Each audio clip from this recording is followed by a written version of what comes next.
যারাই চলবে মেনে ফল পাবে কোরআনের, যারাই চলবে মেনে ফল পাবে কোরআনের, আবার যারাই চলবে মেনে ফল পাবে কোরআনের। ঘরে বলো কিবা রাষ্ট্রে বলো, আরেকবার ঘরে বলো কিবা অশান্তি দূর করে শান্তি আনে। সমাধান সমাধান চাও যদি জীবনে মরণে, ফিরে যাও খুঁজে নাও, ফিরে যাও খুঁজে নাও। মুসলমান ভাইরা আমার বন্ধুগণ, হযরত বসে আছেন, উম্মতের আলেমগণ আরো আছেন, ওনাদের কাছে জেনে দেখবেন এই কোরআনুল কারীমের শিক্ষা দীক্ষার পক্ষে আসলে, এই কোরআনকে সম্মান করলে আল্লাহ পাক বান্দা বান্দির সম্মান বাড়ায় দেয়। আরে বাবাজি,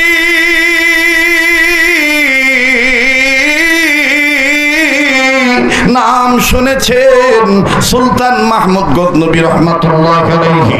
দেখেন আল্লাহ পাক তার মর্যাদা কেমন বাড়িয়ে দিয়েছে। মৃত্যুর উপরও আমার বন্ধুগণ আল্লাহ তার কবরকে জান্নাত বানায় দিয়েছে। আমি কথাটা আপনাদেরকে শোনায় দিই। আমার বন্ধুগণ, মাওলানা আবুল হকের উস্তাদ উনি আপনাদের কাছে কোরআন কারীমের সম্মান বুঝাইতে যাইয়া কাপড়ের কোরআনের গিলাফের কথা বলেছেন। আরে বাবাজি, কোন ছেলেদের মাথায় এই পাগড়ি পরিধান করা হলো? আল্লাহু আকবার, আল্লাহু আকবার, আল্লাহু আকবার। আরে বাবাজি, এইরকম একটা সন্তানের বাবা যে হয়েছেন, সে জানে সে কত বড় নিয়ামত ওরা সন্তানের পিতা হয়েছে। আমার বন্ধুগণ, আমার ভাইরা, লম্বা করার কোনো সুযোগ নাই। সুলতান মাহমুদ গজনবী রাহমাতুল্লাহ আলাইহি কোরআনকে সম্মান করেছেন। আল্লাহ পাক দেখেন তাকে দুনিয়া তো সম্মান দিয়েছেন, কবরের জগতে আল্লাহ তাকে সম্মান দিয়েছেন। কেমন সম্মান দিয়েছেন সুলতান মাহমুদ গজনবী রাহমাতুল্লাহ আলাইহি। আমার ভাইরা, কোন এক জায়গার মেহমান হইয়া রাত্রি যাপন করার জন্য ঘরের মধ্যে ঘুমাবেন, শয়ন কক্ষে যা যখন বিছানায় ঘুমাবেন, বাবাজি উনি যখন রাত্রিবেলা বিছানায় শয়ন কক্ষে বিছানায় যখন পিঠ লাগাবেন, বালিশে যখন মাথা রাখবেন, পা যখন মেলে দিবেন গো, উনি পায়ের দিকে নজর করে দেখেন, যেই বাড়িতে যেই ঘরে যেই বিছানার উপরে উনি ঘুমাবেন, ওই দিকে ওনার পায়ের সাইডে কেমন জানি কোরআন শরীফ রাখার থাক দেখা যায়। সুলতান মাহমুদ গজনবী ওই দিকে আর পা মেলে দিলেন না। আমার বন্ধুগণ, পা দুইটা গোটায় ফলাইলেন, পা দুইটা গোটায় ফলাইয়া আগায়া যাইয়া কাপড় সরাইয়া নজর করে দেখতেছেন এইটাকে কোরআন রাখা আছে। এবার সুলতান মাহমুদ গজনবী ডাক দিয়ে বলতেছি যে এইদিকে কোরআন রাখা আছে, ওই দিকে আমি পা দেব না, কারণ আমার চাইতে কোরআনের দাম বেশি। আওয়াজ দিয়া বলেন না সুবহানাল্লাহ, আবার বলেন না সুবহানাল্লাহ। বাজান, হেদায়েত পাওয়ার জন্য, বুঝ পাওয়ার জন্য অত বেশি বয়ান লাগে না। একটা কথাই যদি দিলের কান লাগায় শুনেন, আল্লাহ অল্প কথার দ্বারা আপনাকে নাজাত দিয়ে দিতে পারে, আর অল্প আমলই নাজাতের জন্য যথেষ্ট। খেয়াল করে শুনবেন বন্ধু, আবারও বলছি, কেউ যদি চলে যায় তাকে চলে যেতে দিবেন বাবা। এক ফোঁটা চোখের পানি দেখেন আপনি ফলাইতে পারেন কিনা। কান্না না আসলো কান্নার ভান ধরবেন, কান্নার অভিনয় করলে আমার আল্লাহ রব্বুল আলামিন মাফ করে দিবেন। আবার সুলতান মাহমুদ গজনবী ওই দিকে পা দিলেন না। সুলতান মাহমুদ গজনবী নিয়ত করলেন, সিদ্ধান্ত নিলেন, এই কোরআন শরীফ আমি পাশের ঘরে রেখে আসি, আর এই ঘরের মধ্যে আমি আরামে ঘুমাবো। সুলতান মাহমুদ গজনবী আল্লাহ ওয়ালারা ওযু করে ঘুমাইতেন, যেহেতু তার ওযু বাজান হয়ে গেছে, এই জন্য তিনি কোরআন শরীফটা ধরলেন, ধরে পাশের ঘরে নিয়ে যাবেন। পাশের ঘরে নিয়ে যাওয়ার জন্য হাঁটি হাঁটি পা পা করে কদম কদম আগাইয়া ঘর থেকে যখন হবে বাহির, হঠাৎ করে তার অন্তরের গভীর বাহির থেকে একটা কথা কে যেন বলতেছে, এরে সুলতান মাহমুদ গজনবী, তোমার চাইতে কি কোরআনের দাম বেশি না কোরআনের চাইতে তোমার দাম বেশি? এতটুকু শুধু বলো। সুলতান মাহমুদ নবী গজনব, সুলতান মাহমুদ গজনবী নিজে নিজেই বলতেছেন, না না না না, আমার চাইতে আল্লাহর কোরআনের দাম বেশি। কেননা আল্লাহ পাক নিজেই বলেছেন, ইন্নাহু লাকুরআনুন কারীম। পড়েন, ইন্নাহু লাকুরআনুন কারীম। সবাই পড়েন না, ইন্নাহু লাকুরআনুন কারীম। ডাক দিয়ে বলতেছেন, আমি সুলতান মাহমুদ গজনবীর চাইতে ও আল্লাহর কোরআনের দাম বেশি। না না না না, আমি কোরআনকে অন্য ঘরে রাখবো না। কোরআন যেখানে ছিল ওই জায়গায় থাকবি। প্রয়োজন বদি আজকে রাত্র আমি ঘুমাবো না, আমি বসে থেকে রাত্র কাটাবো, নতুবা আমি অন্য ঘরে যে শক্ত বিছানায় ঘুমাবো। এবার সুলতান মাহমুদ গজনবী কোরআন জায়গায় রেখে পাশের ঘরে চলে গেলেন। ভাইজান, আল্লাহ ওয়ালাগণ মুসলমান বুজুর্গগণ, তিনারা কিতাবের মধ্যে লেখেন, সুলতান মাহমুদ গজনবীর এই ক্ষুদ্র এই আমলটার কারণে আল্লাহ রাব্বুল আলামিন তাকে দেখেন কেমন দামি বানায় দিলেন। এই সুলতান মাহমুদ গজনবী ইন্তেকাল করলেন। 1 বছর, 2 বছর, 3 বছর, 4 বছর, 100, 200, 300, 400, 500, 600, আমার বন্ধুগণ কয়েক শত বছর পরে সুলতান মাহমুদ গজনবীর আমার ভাইরা কবরের মাটিটা সরে গেল, লাশ বাইর হয়ে গেল। আরে বাবাজি, এলাকার লোকেরা নজর করে দেখতেছি এই সুলতান মাহমুদ গজনবীর লাশটা অনেক বছর আগে কবর দেওয়া হয়েছে। কেউ লিখেছেন 900 বছর, কেউ বলেছেন 1000 বছর, আমার বন্ধুগণ অনেকে বলেছেন কয়েক শত বছর পরে এই কবরের মাটি যখন সরে গেল, সুলতান মাহমুদ গজনবীর লাশটা যখন বের হলো, সবাই নজর করে দেখতেছেন এত বছর হওয়ার পরেও সুলতান মাহমুদ গজনবীর লাশের কাফনের কাপড় পুরানো হয় না। ঘরে বলো কিবার আসতে বলো, বলেন ঘরে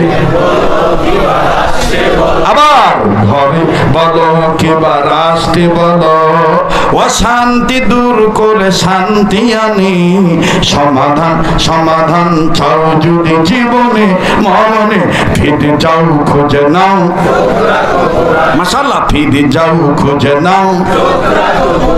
বাবা আর 20টা মিনিট সময় দেওয়া দেবো, দেওয়া দেবো বাবা? হ্যাঁ আছেন নাকি দোয়া করে দেবো? হ্যাঁ, আমি বলবো আজকের মাহফিল, আপনারা বলবেন চলবেই চলবো। আজকের মাহফিল কতক্ষণ চলবে? ঠিক আছে, সারা রাত কই আমার পেছে ভালান কে? আল্লাহ যতক্ষণ চালায় ইনশাআল্লাহ।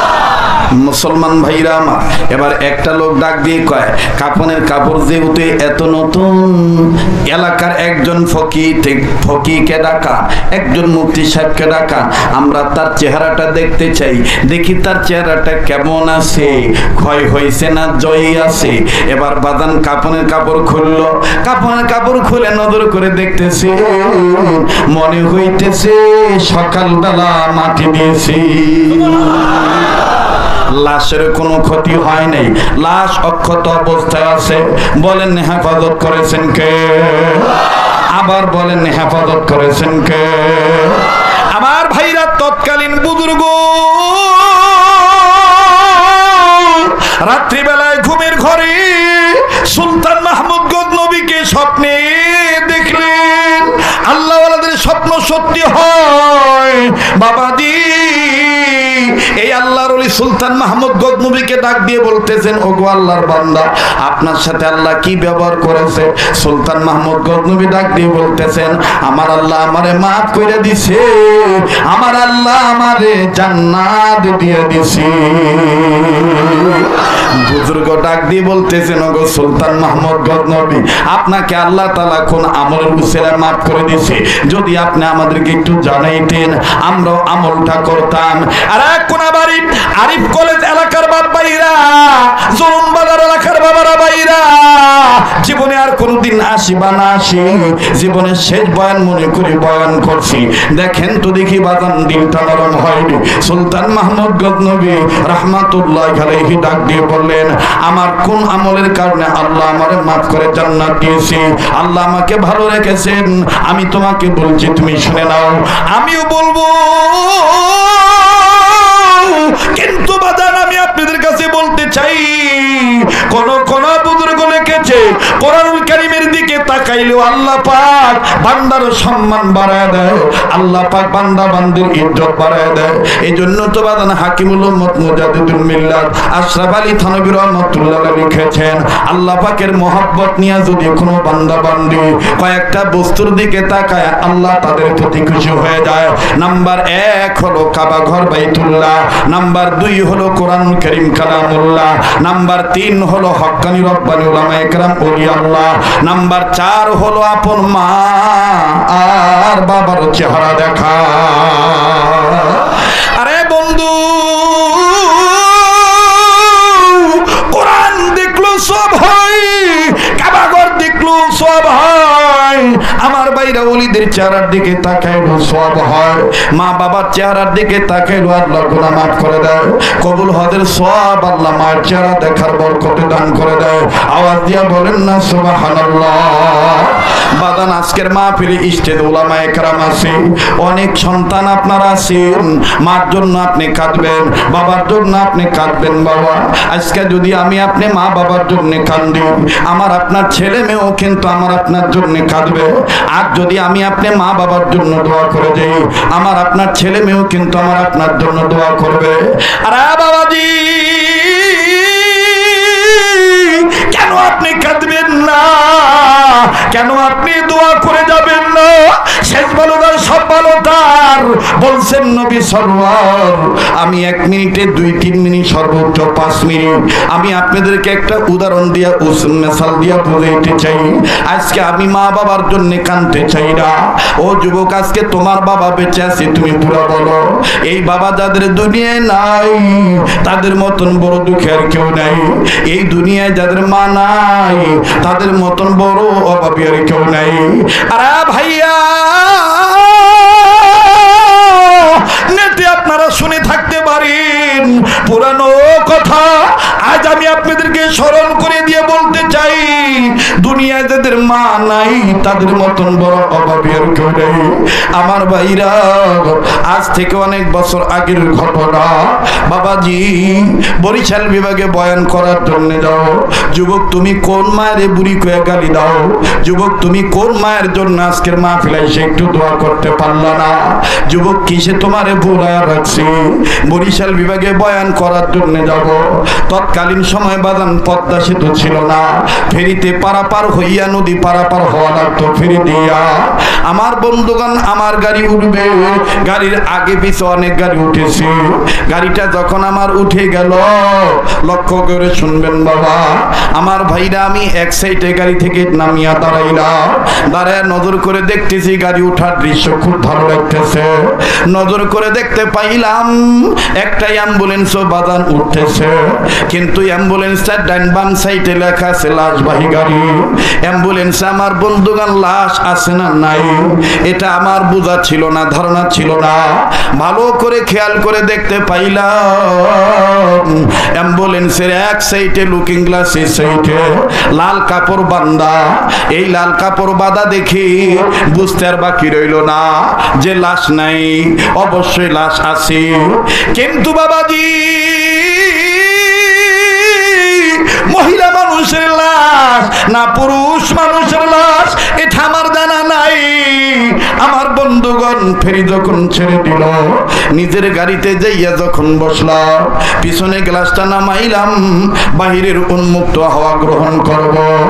আমার ভাইরা, আমার বন্ধুরে, হঠাৎ করে পিছন থেকে অ্যাম্বুলেন্সের ভিতর থেকে একটা বাচ্চার কান্নার আওয়াজ আমার কানে আসে। বাজান রে, সময় যত যায় ততই বাচ্চার কান্নার আওয়াজ বাড়ে। বাচ্চাটা এইভাবে বলতেছিল, আব্বু, ওই আব্বু, আমার আম্মুর কাছে আমি যাব, আম্মুর দুধু খাবো, তুমি আমার আম্মুরে কাঠের বাক্সে বইরা রাখছো কেন?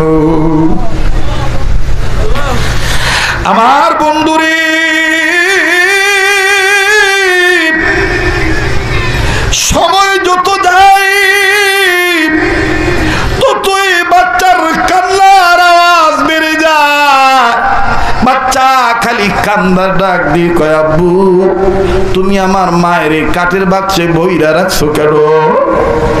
ওই আব্বু আমি আমার আম্মুর কাছে যাবো, আমি আমার আম্মুর দুধ খাবো, তুমি আমার মায়ের কাঠের বাক্সে বইরা রাখছো কেন? ভাইয়া কি এমন গুনাহ করেছি যার কারণে কলবে কালো দাগ পড়ে গেছে? আমার ভাইরা মা বাবার নামেও দোয়া করতে মন চায় না, মা বাবার জন্য বাদান দিল নরম হয় না, আল্লাহ রসুলের মহাব্বত বাদান চোখে পানি আসতে চায় না। মনে রাখো যুবক, এই দুনিয়া থাকার জায়গা নয়, এই দুনিয়া কিন্তু কেউ চিরদিন থাকতে পারবো না।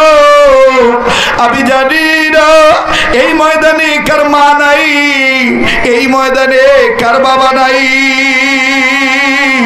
ও মায়ের পাগলেরা, বাবার পাগলেরা, এই জুমার রজনীতে আল্লাহকে আপন মনে করি, মা বাবার জন্য দোয়া দেওয়ার জন্য একটু মায়া লাগা একটা ডাক দেন না, বলেন না আল্লাহ। মায়া লাগায় বলেন না আল্লাহ। আমার ভাইরা, আমার বন্ধুগণ, দুনিয়ায় যার মা নাই সেই জানে তার কত বড় নিয়ামত নাই। এই বাচ্চাটা যখন এইভাবে কান্নাকাটি করে, এবার আমি গাড়ি থেকে নামলাম, দেখে আসি কোন বাচ্চাটা কান্দে। গাড়ি থেকে নামিয়া নজর করে দেখতে পাইলাম অ্যাম্বুলেন্সের চতুর্দিকে অনেক মানুষ দাঁড়ায় দাঁড়াইয়া এই মা মরা বাচ্চাটার কান্না দেখতেছি, আবার অনেকেই কাঁদতেছে। আরে ভাইয়া, কাছে গেলাম, পরিচিত ফেস হওয়ার কারণে অনেক মানুষ আমাকে চিনে সাইড দিয়ে দিছি। অ্যাম্বুলেন্সের কাছে গেছি, ভাবছিলাম হয়তো বা বাচ্চাটা একা, কিন্তু নজর দিয়ে দেখতে পাইলাম এই বাবার একরানের উপরে বাচ্চাটা বসা। আমার বন্ধুগণ, বাবাটা কাঁদতেছে আর বারবার বলতেছে তোমার আম্মু নাই, তোমার আম্মু আর কোনোদিন তোমার দুধ দিবে না। এই কথা যখনই বলে বাচ্চাটা তখনই বাপটাকে কামড় দিয়ে ধরে, আবার কখনো কিলঘুষি মারে, আবার কখনো আমার বন্ধুগণ খামচি দেয়। ভেবেছিলাম বাচ্চাটা একা, কিন্তু না না, এই বাচ্চাটা যখন তার বাবাকে কামড় দেয়, ওই গাড়ির ভিতর থেকে আরো দুইটা কন্যা সন্তানের কান্নার আওয়াজ আসে। আর একটু আগে নজর করে দেখতে পাইলাম দুইটা মেয়ের বিরুদ্ধে একটা ছোট্ট মেয়ে মায়ের লাশের কাঠের বাক্সের উপরে চুল এলোমেলো করে মাথাটা ঠেকাইয়া পাগলিনী বেশে কান্দার ডাক দেখ আম্মু আম্মু আম্মু, ভাইয়া দুধু খাবে, তুমি কি শুনতে পাও না?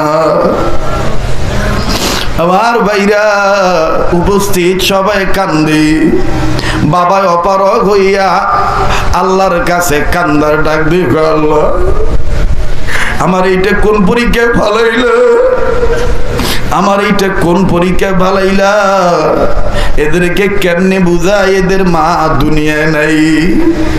এবার বাজান মেয়েদেরকে না ধরিয়া বাবা নিজে নিজেই বাচ্চাটার মাথাটা বুকের সাথে লাগাইয়া দোয়াইতেছে, ডাক দিয়ে আব্বু তোমার আম্মু নাই,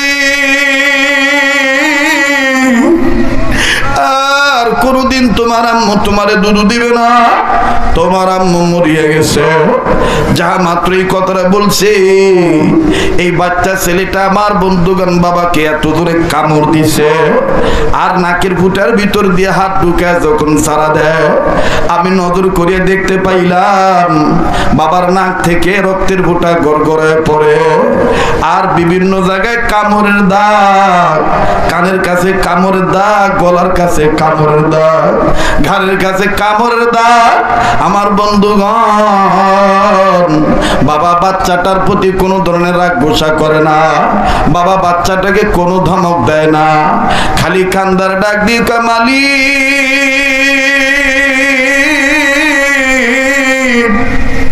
আমার এইটা তুমি কোন পরীক্ষায় ভালাইলা? আল্লাহ গো, তোমার কাছে আমি বলি, দুনিয়ায় যেন কোনো দিন কোন সন্তান মায়ের অভাব বাপ দ্বারা পূরণ হয় না। আল্লাহ আমি এদেরকে কেমনি বুঝে, এদের মা দুনিয়ায় নেই। আমরা অনেকেই, আমি সহ অনেকেই লোকটাকে ডাক দিয়ে বললাম, ভাইয়া আপনার বাচ্চাটা বুঝে নাই যে আপনার বাচ্চার মা দুনিয়ায় নেই। ওর কথা রাগ হয়ে না, ওরে কোনো আঘাত করেন না। এই কথা বলা মাত্রই লোকটা নিজের হাতার কাপড় উঠাইয়া এরকম করে ঘুরায় ডাক দিয়ে গৌদুর, এই দেখে না কত সহ্য করা যায়। নজর করিয়া দেখি জাগায় জাগায় বাজান দাঁতের কামড়ে দাগ গোস্ত কালো হয়ে গেছে। লোকটা কাঁদের ডাক দিয়ে গৌদুর, সেই দিন থেকে আমার বাচ্চারা শুনছে ওদের মা দুনিয়া নেই, ওই দিন থেকে আমি যখনই কই তোদের মা দুনিয়া নেই, মরিয়ে গেছে। কখনো ছেলে কামড় দেয়, কখনো মেয়ে কামড় দেয়। হুজুর গো আমি এখন কি করতে পারি, আপনারা আমার জন্য দোয়া করুন।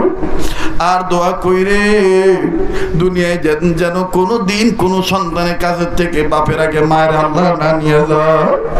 ও মায়ের পাগলেরা, ও তরুণ বাজার আগত আমার কাছে তালিম সুন্নাহর মাহফিলে আগত আমার বাপ ভাইরা, ও আলেম ভাইরা, ও ছাত্র বাবারা, আমি জানি না কার মা নাই কার বাবা নাই। আজকে এই কান্নাকাটির আওয়াজ আল্লাহ ফিরে দিবে না। মায়া লাগা একটা ডাক দেন না, বলেন না আল্লাহ, বলেন না আল্লাহ। আবার ভাইরা আজকের কান্নার আওয়াজ আল্লাহ ফিরে দিবে না। আল্লাহ পাক আজকের মজলিসকে কবুল করিয়া দিবে। মায়া লাগায় বলেন না, রব্বির হামহুমা কামা রব্বায়ানি সগীরা। পড়েন না, রব্বির হামহুমা কামা রব্বায়ানি সগীরা। যাদের চোখের পানি পড়িয়া গেছে, করাচির হযরত হাকিম আক্তার সাহেব রহমাতুল্লাহ আলাইহি, তিনি তার কিতাবের মধ্যে কথাটা নকল করছেন। যিনি মূল কথা বলেছেন তিনার নাম হলো ফকিহুন নাস রশিদ আহমদ গঙ্গি রহমতুল্লাহ আলাইহি লেখেন। এমনকি আনোয়ার শাহ কাশ্মীর রহমতুল্লাহ আলাইহি বলেন, আল্লাহর মহব্বতে, নবীর মহব্বতে, মা বাবার জন্য আল্লাহকে ভালোবেসে বান্দা বান্দি যখন কান্দে, এই কাঁদিতে যাইয়া যখন চোখের পানি পড়ে, এই চোখের পানি টিভি দিয়ে মুছতে নাই, এই চোখের পানি কাপড় দিয়ে মুছতে নাই, এই চোখের পানি ক্রিমের মতন চেহারার মাঝখানে যেন মিশা রাখে। এই চোখের পানি ওই দিন কাজে লাগবে যেই দিন কেউ কাউরে চিনবে না। আমার আল্লাহ পাক কান্দুইনা বান্দাদের চেহারা দেখে চিনা ফেলাবে, এটা আমার কান্দুইনা বান্দা। কান্দুইনা বান্দাদেরকে আমার আল্লাহ জাহান্নামে দিবে না।